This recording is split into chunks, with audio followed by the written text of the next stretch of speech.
Hello again, everyone, and thank you so much for coming to another Manchester Memories. Our next meeting will be on Tuesday, May 15th, and we have a gentleman who's sitting right here, Dave Cannell, who will be our speaker that Tuesday. So I hope you can join us. And today I am honored to introduce Jim COMAR, who I'm sure all of you know. He is with the Bank of Bennington and has been in Manchester since you were just about forever. Forever, yep. Yeah. So he will be a great spokesman for the subject. He's vice president at the Bank of Bennington, and he and his family live in East Dorset. Right. Yeah. Right. So, oh, and the best part, the family owned the Quality Restaurant, where, as I understand it, a lot of interesting things went on during the years. Right? Yeah. Anyway, please welcome Jim. Thank you. Thank you, everyone. Let me know if you can't hear me. Sometimes I don't project my voice well, but fun to be here. I feel honored to be a part of this program. You finally do get to that age where you're somebody that knows some history of the community you live in, and I guess I'm getting older, but that's okay, because it's been fun along the way. And I'm happy to talk about Manchester and family and businesses and that kind of thing. So first of all, you may or may not know that I'm the third child of 7 for Pete and Bev COMAR. And I have 2 brothers older than me and 4 sisters younger. Just lost one of my sisters in September, but we're still all a family. And we lived on Cottage Street. My folks bought a house there in 1950, and they stayed there until my dad died in 1997. So it was the homestead. It's the only place we ever lived as a family. And it was the best neighborhood in Manchester. A lot of people probably don't know that, but hello, dear, have a seat.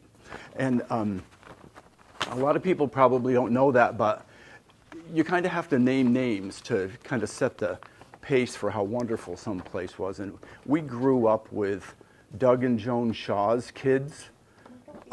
You all probably know Andy and his sister Cindy particularly, because they're still active in the community. Joe and Fran Markey's kids, and Dana's the guy that runs Mistral's. He's the chef at Mistral's restaurant, and he's the owner of that business. Mike Norath and his family were there, and he was an attorney here for a long time. His sister Kelly's still living at Equinox Terrace. Howard and Kay Ambrose were active at Burton. She was a coach there. They had 2 daughters that were kind of the old kids on Cottage Street, but they were part of our group.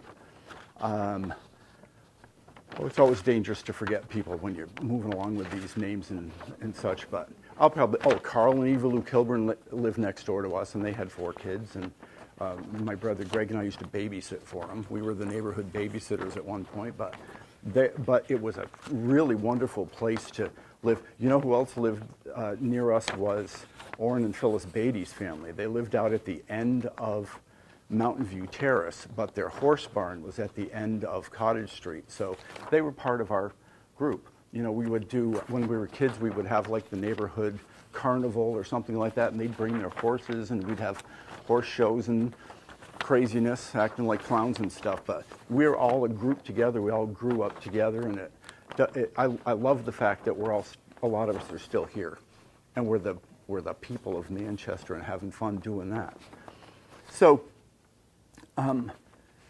I wasn't one of those COMAR kids that was athletic, and I was kind of a late bloomer, and I didn't play sports, but I did always like music. So when I was in the 3rd grade, I think, I started to learn how to play the saxophone and was part of the Manchester School Band. And the director of Manchester School Band back then was Mr. Yanni. Do you remember him, Bill? Yep, you do too. Yep. So he was our teacher, and he was the director of the band, and the band was a pretty big deal. So I learned how to play the sax, and I stayed with the band until it ended when I was in high school. I think Mr. Yanni retired, and they had a hard time finding somebody to replace him, right? So, but we did everything. We put on concerts on the stage we call it the elementary school back then. We had at least an annual concert there. You still play the sax? No, my father gave it away when I wasn't looking.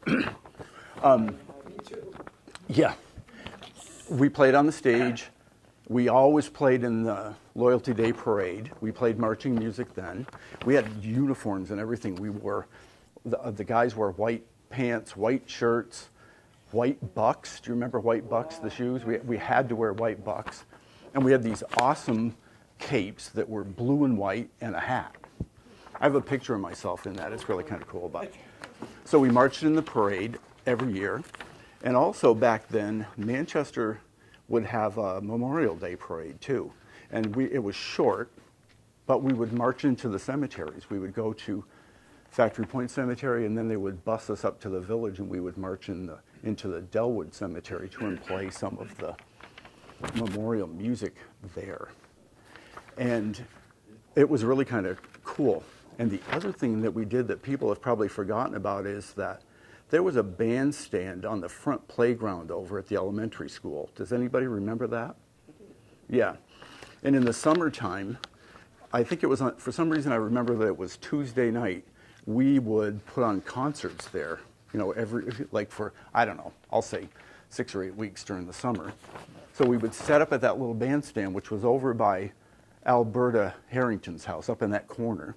And the patrons would come and drive on to the playground and sit in their cars and listen to us play. So we're up there in the corner, and there's all these cars out there, and we would play. A lot of the stuff that we had really practiced a lot, and every time we finished a song, all the patrons would blow their horns and acknowledge how good or how maybe not so good the band was. But it was a really fun local thing that we did, and I loved it. I thought it was like the best thing going. But and my sister Carol thought she might want to play the saxophone at some point too, but she never really got into it.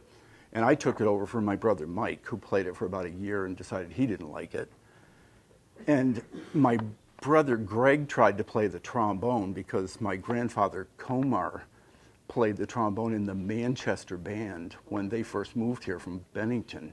And I think some time ago now, I gave his band hat to the Historical Society. We still had that, but he had a beautiful trombone, and Greg did try to play that, and he didn't get into it either, but he figured it out just long enough to make some noise with it. But the Loyalty Day Parade was, you know, everybody participated in the Loyalty Day Parade back then. It seemed like it was huge.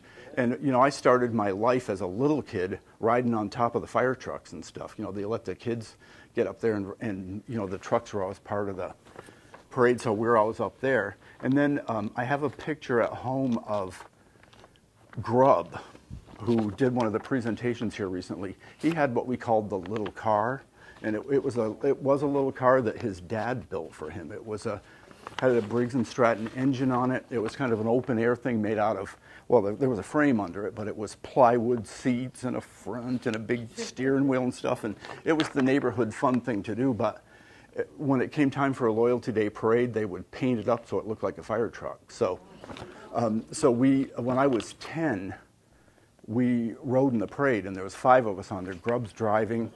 It was Alan Wilcox and Alan Hossley and Andy Shaw and me on the thing. So it's really kind of fun to see it. I was standing up in the back behind Grubb, hanging on to him because he was kind of a crazy man behind the wheel. But it was, yeah, he's still a crazy man. But history of doing some of that stuff, and in that picture is a crowd of people on the sidewalk. We're on Main Street, and the women were dressed up in hats, and the men had jackets and ties on and stuff. You know, that was in 1962. So it was cool. It was wonderful to be a part of all that history. And about that, you know, I'm a COMAR. My grandparents came here from Bennington in 1920, and my grandmother started the Quality Restaurant. It was sort of like a little pie play, you know, going there for pie and ice cream or something to start with, but it quickly evolved into, you know, a more of a regular restaurant menu. And when they came here, my grandfather had been working for the A&P supermarket or A&P stores back then, and he was working in, he worked in Bennington and I forget where all else, but there was an opportunity for him to come here and work in the A&P store across the street where Fortuna is now, or where Wilson's, the liquor store was there when I was a kid. It was an A&P store. Yep. And it was the liquor store for a long time. And anybody remember Clay Bartlett? Yeah. We all know Landy Bartlett, his dad, Clay Bartlett. He was an artist, and he painted a picture of that building from inside the Quality Restaurant. And it's really cool. We have it. I think my brother Mike has it now, but it's like in the front window, painting a picture across the street, and it's the liquor bottles lined up in the window and all that kind of stuff. But because it's kind of cool to have, because it was a liquor store for quite a long time. So we have that there. But Grandpa pretty quickly left the A&P store because the restaurant was, it got successful pretty quick, because there weren't many restaurants in Manchester at the time. So he went over there and started cooking with my grandmother and got things going. And she started it by herself? She started it, yeah. Wow. Yep. I always said that my grandmother was really kind of a woman before her time. She was a person who only went to the 4th grade, and she was the oldest of 13 kids. So she did what families did back then. She stayed home and helped raise the rest of them, as more kids came along. And her youngest brother was born at the same time that my father was born. They were, my father was his nephew, but they were the same age. So see, that's what happened back then, was that kind of large family thing. But when they first moved in there, they lived in the basement of that building. There was some, it became the big prep kitchen along the way, but there was some living quarters down there, which it was hard to imagine, but they did do that. And then when they took over the building, they moved to the upstairs, and that apartment on the 2nd floor was their home for like 50 years, really. It was beautiful up there. It was a really cool place. And sometime in the 1940s, I guess, they added the triangle room, the dining room that we called the triangle room. They added that on. They needed more space. And actually, the restaurant, the beginning space of it was divided down the middle. And there was a barber shop on one side and the restaurant was on the other. But they took that over pretty quickly, too, because it just really was successful right from the start. They did well there. So my brothers and I worked there through high school. And my sister Carol worked there after us, but nobody else did. But when we worked there, you got to know that Manchester was the hub of the ski industry at that point. So we worked every weekend, year-round, and we were allowed to take one Saturday night off a year to go to a school dance or something. But in the wintertime, when the ski season kicked into gear, there was a standing line every Friday and Saturday night. They were out the door and down the street. And it went on, I'm telling you, it was like an endurance test sometimes. It was so busy there, and the same people. You'd see a lot of the same faces every week. But it was fun. It was a lot of work, but my grandmother was a taskmaster, and she was a wonderful person to work for, because she had incredible work ethic. So if you learned anything from anybody, it was going to be her. But it was it was good. It was great. We all worked really hard there. And when the restaurant was closed, we were in there waxing floors and cleaning the fryolator and doing all that kind of stuff that you can't do when the place is open. So we were Pete's best hard-working crew there for sure. And the claim to fame there has always been the Norman Rockwell painting that was called War News, and it hung, when you walked in the door, it was straight into the back of the restaurant, hung down over the family table there, what we call the family table. And that painting was done by Norman Rockwell during World War II, and it's my grandfather behind the counter there. It's a restaurant setting, you all may remember it. And there were 3 guys sitting at the counter, and they're listening to a radio about war news. So Norman painted that picture with the intent that it become one of the Saturday Evening Post covers, and that didn't happen. So he gave the painting to my grandparents. Where is it then? It's now in the permanent Rockwell collection down in Stockbridge, Massachusetts. And it belonged to my family. So when they sold the restaurant in 1975, they sold the painting to the Corner House Museum. And so here's the numbers. I can tell this now because Dad's not around to give me hell about it, but they sold the restaurant, fully viable, so the next person could just unlock the door the next day. The building, the business, the goodwill, and everything for $95,000. That was 1975. Now, of course, who knows? And they sold the painting for $45,000. And now, we all know the Tracty story about finding the painting in the wall and how much that painting brought. It was a Rockwell painting. It was like $15 million. So it's okay. We enjoyed it. It was part of our family. And we all have Rockwell things that used to hang in the restaurant. Kathy and I have in our family room a display of the Four Freedoms.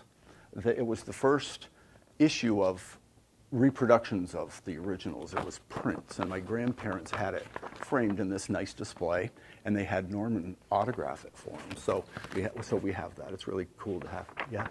Wasn't that painting of the war news behind the counter? Nope, it wasn't. Nope, it was always in that same spot. You think of it though, because that's where it was painted. It shows Clarence behind the counter, and so you visualize it being there, but it wasn't. Nope, it wasn't. There was another big painting behind the counter, big long one that was some local artist painted for them. That had him in the white. Yep, nope, that was the War News one. That was always on that wall. That was the only position it was ever in, was back there. I could swear I saw it when I first came to Vermont in '59. Yeah, no, it's because that was always like a bar and the work counter back there, yeah. What hung there, too, was above that counter where you're alluding to, there was like a soffit up there, and there was always paintings on display up there for sale, and they were all Hazel Kitts Wires. Do you remember Hazel Wires from over the mountain? She was a local artist, and she used to sell the paintings and the quality. And we have one of those, too. Kathy and I have one of those at our house, But yeah, there was a lot of fun stuff that went on there. I feel like there's times during this presentation that I have to say some names because people in Manchester were part and parcel of everything that we did. We provided a place for people to gather, but in doing this is dangerous because I'm only going to mention a few, and I could go on mentioning names, but here's a few people that I can link up to the restaurant. The Zullo family. Teresa Zullo, who a lot of us knew and loved and had her as a teacher in elementary school. Her sisters, Philomena, we called her Phil, and Louise, who was Louise Coburn, and she had a brother, Tony. Those were the ones that we knew the most, and they were friends of my grandparents. It was that young social group of people, so we have pictures. Great pictures of parties that they had and that kind of stuff. And Teresa's there with the big fur collar on her coat. She dressed to the nines all the time, and so there's some great things like that. But the Zullos were always there. Somebody must remember George Roberts. He was the guy that owned the brick building that's next door to It's next door to the Mexican restaurant there. What the hell is it? Gringo Jack's. And it was the guide office. That's right. There you go. That's right. Yep. But absolutely. But I remember him living in there, and if you looked in the front window, it was just all piled up with stuff. But he would come in the restaurant, and he was always part of Manchester people. And of course, Chris Sweezy and Maud Valley. Maud's in that Gossips painting with my grandmother is in the Rockwell painting that's the Gossips with all the people are there twice. They're talking to somebody this way and then they turn around and talk to somebody that way. And my grandmother and Maud Valley are side by side in there. And she lived upstairs over what was the Briggs Insurance Agency over on the corner there across from the Baptist Church. But she was always in and out of the restaurant. Marion Healy, my God, she was my grandmother's favorite friend. They'd talk every night, when we worked there. on weekends they'd call each other about midnight just to say goodnight. And Marion liked her cocktails, and she was a lot of fun, and she partied with my grandmother, and her family owned Healy's store down in the what we call the depot, where Al Ducci's is now. That was like a little neighborhood grocery kind of a thing, and her family ran that. So, and Marion lived in the homestead, which is right on Center Hill, where past and present has been. Jeff and Kathy Metzger's house there was the Healy homestead, right, Bill? Yeah. I didn't know that. Yeah, it was. That's Marion lived there, right there to the end. Yeah, yep. George and Mary Heaslip, you know, Mary. Oh, yeah. Yeah, Mary Heaslip was Lombardi, or part of that Lombardi family, Grasso's, Lombardis, and George had Heaslip's Fuel, and you know they were.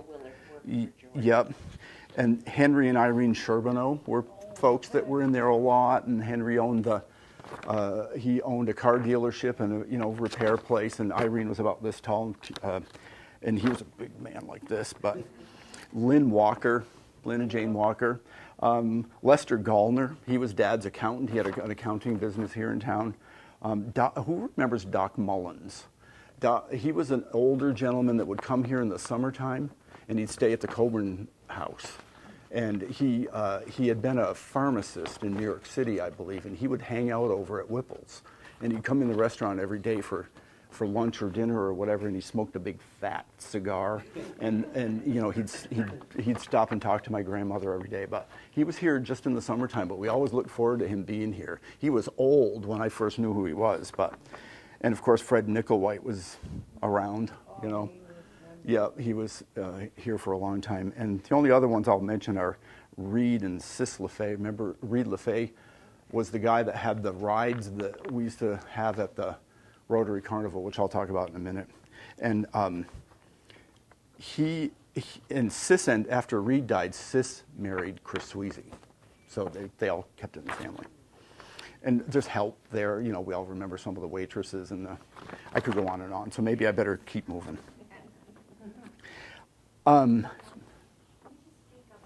Sure, yeah. The other thing that I make claim to, of course, is Factory Point Bank, because I worked there for 30 years. And when I was a kid, Factory Point Bank building, what I remember there was Heinel's Clothing Store, Purdy's Shoe Store, Factory Point Bank on the street level, and upstairs was the Opera House and the Masonic Temple. And when I went to work at the bank in 1971, Purdy's had moved across the street to the building where Rite Aid is. They occupied one little end of it. And Heinel's had taken over a little bit of the space that Purdy's had, and in fact, the bank had taken over the remainder of it. They had expanded a little, so they kicked Purdy's out and gave Heinel's the rest of the space. So that's what was going on there when I went there in 1971. And in 1973, I think it was, the bank again did a major renovation there and took over the whole building. So everybody moved. Heinel's went up the street. The Masonic Temple didn't, they moved. And the Opera House, which is, we all had history in the Opera House. I went there for Cub Scout banquets, and we sang on the stage here and there, that kind of thing. It was a big space as you faced the building on the right-hand side upstairs. It was just a big room with a stage and a couple of bathrooms, if I remember right. Does that sound right? I went just once to one of those. Yep. You had stairs you had to climb up. Yep, that's right. And there's a kitchen at the top of the stairs. But the bank took over the whole space. Everybody else left, and I was working there when that happened. So it was really beautiful space. And what I found in I meant to tell you this, that my grandmother created a scrapbook in her life at the restaurant. Every time something came up, she would cut out newspaper articles, or she'd have a picture of something or some letter from somebody or something, and she made a scrapbook out of it. There wasn't a whole lot of rhyme or reason to it, but there's a lot of stuff in it, and I have it now. I feel like it's a real privilege to have that, because it's an incredible resource, and I've kind of memorized it at this point. I open it up, look at things, and it's all pretty familiar, but in that scrapbook is I love this. It's a newspaper clipping of the grand opening of the new Factory Point building after they did the renovations. And there's Homer Ellis on a stepladder out at the front entrance, hanging the new Factory Point sign that was over the door, which was, was so cool. And I was there when that was going on, of course. So then, 2007, Berkshire Bank comes along and takes the place over. And I was driving up Main Street one day when, son of a gun, if there wasn't somebody climbing up a ladder taking that sign down. Oh my God. Yeah. So I saw it go up and I saw it go down. I had a lump in my throat. Yeah. But isn't that kind of cool? Yeah. Pardon? I didn't take that one, but I got another one. There was a sign at the branch office that's now Starbucks. That I worked in that space for quite a long time, and there was that canopy out in the back where the drive-up was. There was a Factory Point sign that hung on the soffit there, and Maurice Johnson and those guys were the caretakers there. And one day I saw him and said, "Hey, is that sign ever coming down from there?" And he said, "Yeah, we're supposed to be taking it down. We keep forgetting to do it." So I said, "Well, if you ever take it down, can I have it?" So a couple of days later, I found it by my car over at the Bank of Bennington. So I have my little memorial to Factory Point inside my garage at home, which was really kind of cool. I'll tell you some names there, too, just quickly. When I started there in 1971, these are the people that probably were seriously instrumental in my formulating my career in banking, because they were there. It was small business. We all worked hard and worked together. And when I first went there were still two past presidents there. Earl Storrs was there. He worked part-time. And Chris Schaefer, who had been the most recent past president, was still chairman of the board.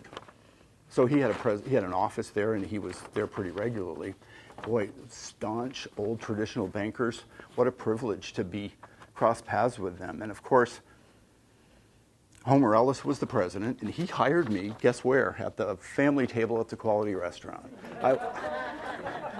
I went in there for lunch one day, and he's sitting at the family table, and I sat down there, and he said, "So, Jim, what are you doing this summer?" And I said, "Well, I guess I'm going to work here. That's what I've been doing." And he goes, "Well, how would you like to come to work at the bank?" And I said, "Well, okay, what doing?" And he said, "Well, we need an errand boy. You can roll a coin. You can do whatever we."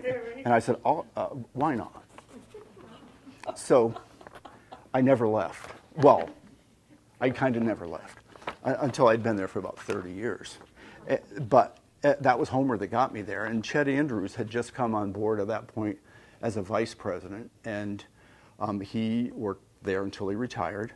Don Johnson was the cashier there, and I worked really closely with him and learned a lot of the operational side of banking. He was great. And how about Marion Batchelor? She was there like 40 years probably. Yep. And Peggy Bryant, loved Peggy Bryant to death. Susan's smiling because she worked there with me at some point, and we worked with all these people. Peggy was awesome. And my second or third grandmother was Louise Hartwell. She was there when I got there, and she was the first person to start showing me how to do banker stuff. And she was approaching retirement age, but she really did kind of become like a grandmother to me. I actually did her eulogy at her funeral. Loved her like a grandmother. Phyllis Binkley, who just passed away recently, was there when I went there. She was a lender as much as anything and did a great job with that. And the only other one I'll remember mention this time is Thelma Goodell, who's still living. I just had lunch with her for her birthday. She turned 94. And she's out and around doing her thing. David Janicki. Yeah, well, he came and went. Yeah. Don Johnson, I mentioned Don. Yep, he was great too. I don't know that Don ever really retired. He became sick with cancer and passed away, but he was a great guy. I really learned a lot from him. So maybe you should move on because here I am. It's already 1:30. Here's something else for me to ask you. Who remembers the Manchester Bicentennial back in 1961? Oh, Yep. I still have some wooden nickels. Yep. Yep. I was 9, I think, when it happened, but for some reason I always remembered that event. It was very local. They set up this temporary sort of a log cabin thing over on somewhere in the vicinity of Rite Aid in that neck of the woods. It was like the base of operation. Do you remember that? My brother Mike talked to me about that. And it was a period sort of a thing. The men in town, this was the funniest thing, because the men in town all tried to grow beards because they all wanted to look like everybody did 200 years before. And my father had the most pathetic beard of anybody in the crowd. But he did try to do it. And they all were, the women dressed in some of the 200-year-old clothes and that kind of stuff.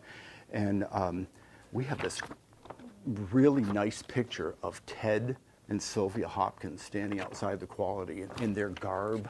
They were a handsome, handsome couple, and they just played that part so well. It was really fun to see them there. It was great.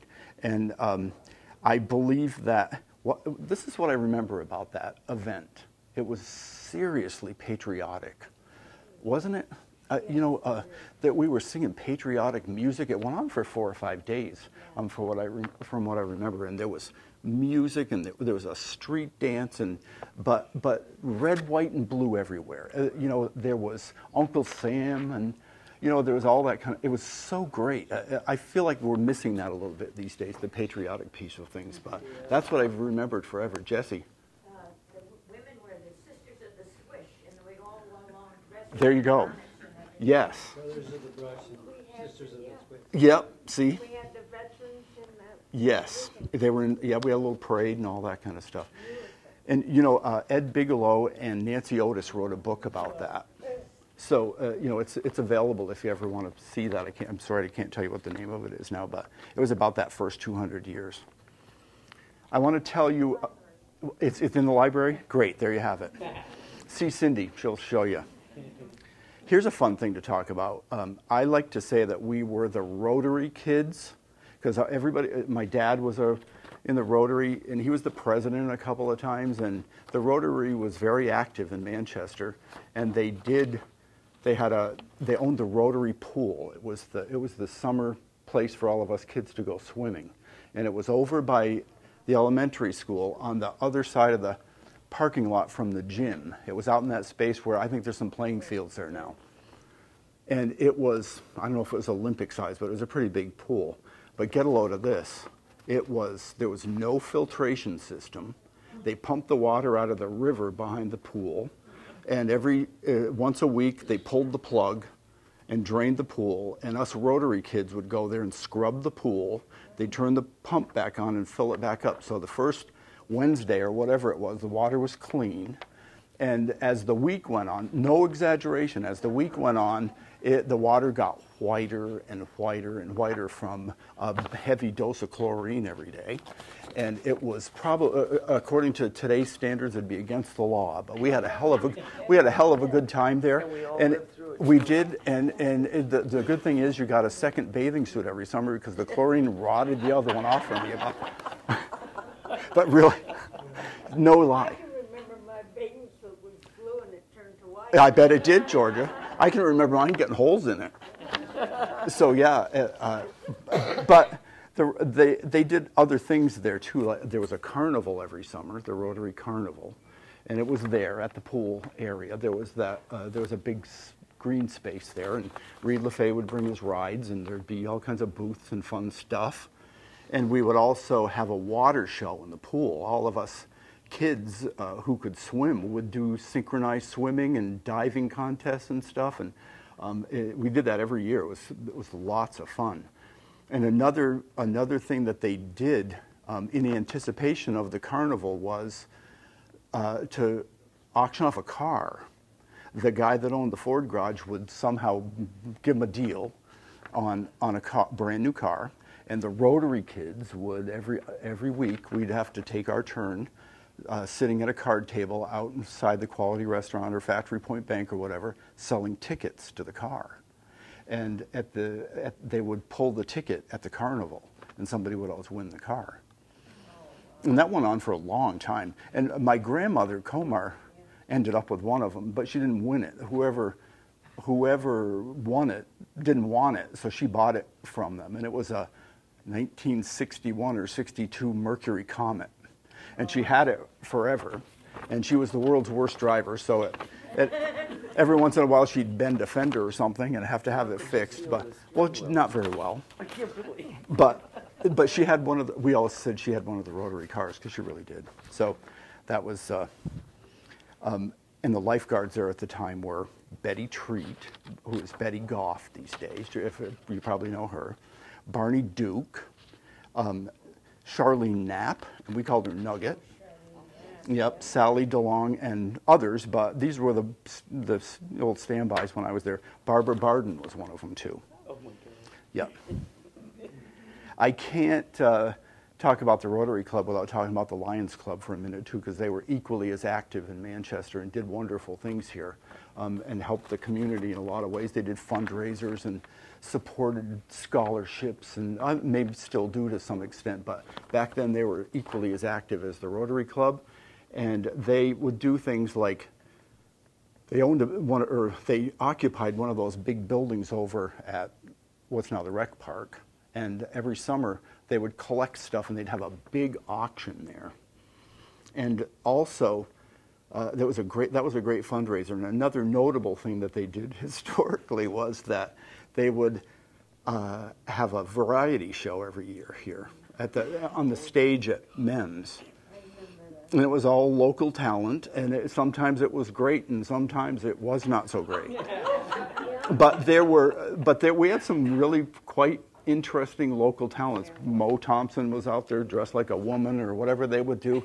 There were and some wonderful voices singing, and Dan Noble had a band, and he would be the background music or not, or they would just be playing other stuff.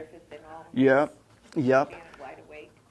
And when Kathy, I'll tell you this really quick. When Kathy and I were going to get married, we were engaged, and we went to the Lions variety show, and we're sitting out there in the audience, and it was one of the years where it wasn't so good, and they were doing some things to just try to fill up the thing, and they started playing this game up on the stage where they were calling people out of the audience to come up there, take your shoes off and throw them in a pile, and then you'd have to go find your partner's shoes.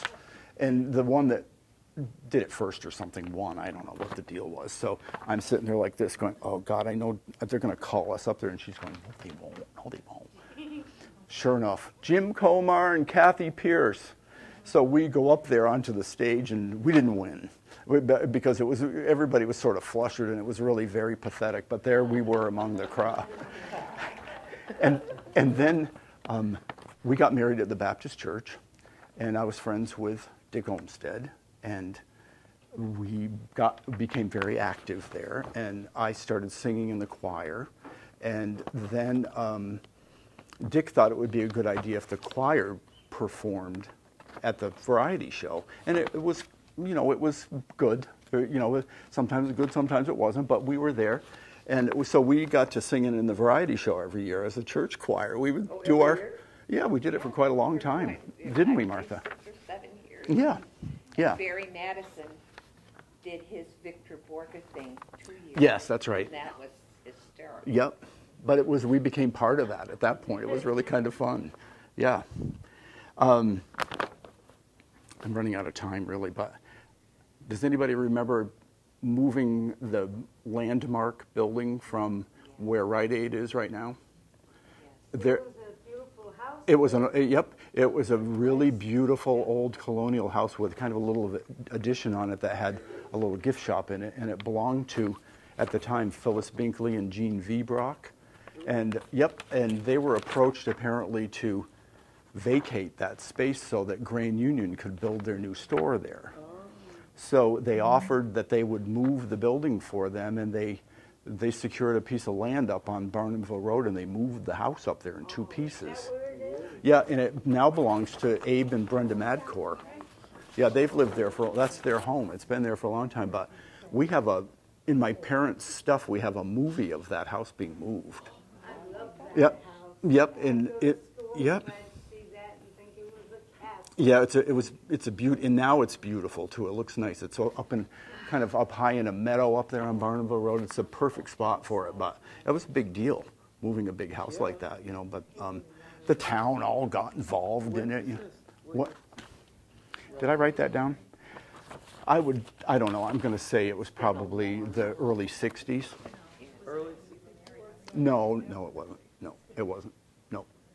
Nope, it wasn't. Sorry. It wasn't. No, total. And it wasn't. No, it wasn't afterward. No, it wasn't. No, it was. No, it wasn't. Sorry. Sorry. Another thing, the St. Paul's Church built a new church in 1966. We all went to the old one up in. Oh, really? Up in the one in the, yeah. What's now the, well, we called it the Industrial Arts Building, but yeah, That was the Catholic church? Yes. They couldn't take the windows out until we were married. Yep. And so when I look at the new church and I see that, it will be 51 years, May 6th. Wow, congratulations, Georgia. So the windows, I know how Yep, old they are. that's beautiful. Yeah, that's great. Yep, but we all went to church there. We all went to church there as kids, and it was, so I still call it the church building, but it's not. It hasn't been forever. I'm going to tell you one other thing, and then I'll stop because I'm being generous with my time here. I found in my grandmother's scrapbook a newspaper clipping about the rec park. And it was when they first started organizing, developing the fairgrounds into Manchester Rec Park. And the Manchester Recreation Association bought that property for $12,000, according to the article. And the initial contributions came from the Rotary Pool Incorporated. The Rotary Pool was a separate entity from the Rotary Club, so they gave money. So did the Rotary Club, so did the Lions Club, and the VFW. And there were 2 horse shows. Horse shows have been happening here forever. The revenue from the horse shows went toward that, and then and I think that portion of it was like $8,000 or $9,000, and then the rest of it came from a small handful of private donations. But I thought that was. Oh, I'm sorry, I didn't write that down either, but I don't remember for sure. I would say probably, Bill, that it was. It was probably around the first of the 70s. This is what I'm thinking. Yep. One of the things that my grandmother did was she cut those articles out of the paper, but she cut the dates off. So and sometimes you couldn't see the. Yeah, but I thought that was pretty interesting. You know, $12,000. But so I'm going to stop just because you can see that. Living in Manchester and having these roots like I have I can't give it up. At this point in my life, I've loved being here my whole life and being with my family who all have stayed here too. You know, we've been able to, if we wanted to or needed to, can be together in a half an hour just because we all live so close by. But I love my life here. I always have. The town's been good to me. I've had a good career that I didn't get rich at, but it's been wonderful to be a part of the town and be able to do what I do. And I've got a wonderful partner that's been here with me for almost 39 years, and it's been good. And I intend that it's going to continue to be good, but in a different way, because I think I'll retire before long. But thank you so much. I don't know if anybody has any other questions, but this has been a privilege to be here today. Thank you. Yeah. Thank you.